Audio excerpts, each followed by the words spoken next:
Donc c'est une étude clinique chez presque 400 femmes enceintes. Toutes les femmes enceintes étaient fumeuses en début de grossesse et devaient arrêter de fumer à la fin du premier trimestre.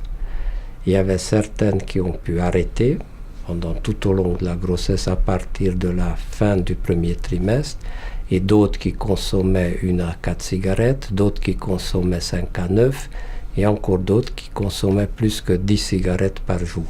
Et donc on a comparé tout simplement le poids de naissance des bébés.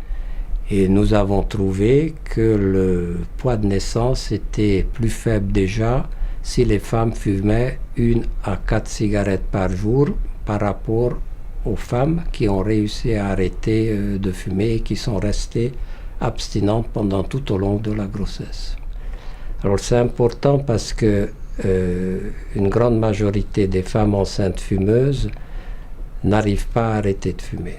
Donc ces femmes-là, certains pensent, et c'est le cas des professionnels de santé aussi assez souvent, qu'on fait un compromis, on réduit la consommation en pensant que c'est aussi bien que de ne pas fumer. Or, ces résultats, peut-être les premiers dans ce sens, montrent qu'il faut une abstinence totale pendant la grossesse pour ne pas perdre de poids de naissance. En fait, la différence moyenne, pour donner un exemple, était 3400 grammes de poids de naissance quand la mère ne fumait pas à partir de la fin du premier trimestre.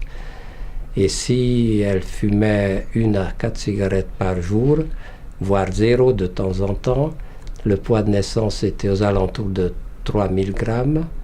Si les mères fumaient de 5 à 9 cigarettes par jour, c'était proche, il était à peu près 3000 grammes aussi.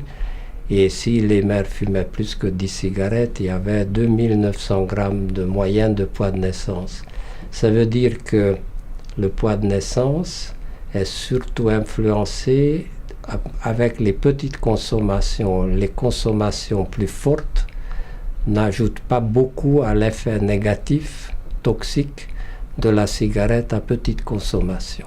Comme on dit, le risque au début est linéaire, et après la consommation de 5 cigarettes par jour, on n'augmente plus beaucoup le risque en termes de poids de naissance lié à la consommation tabagique pendant la grossesse.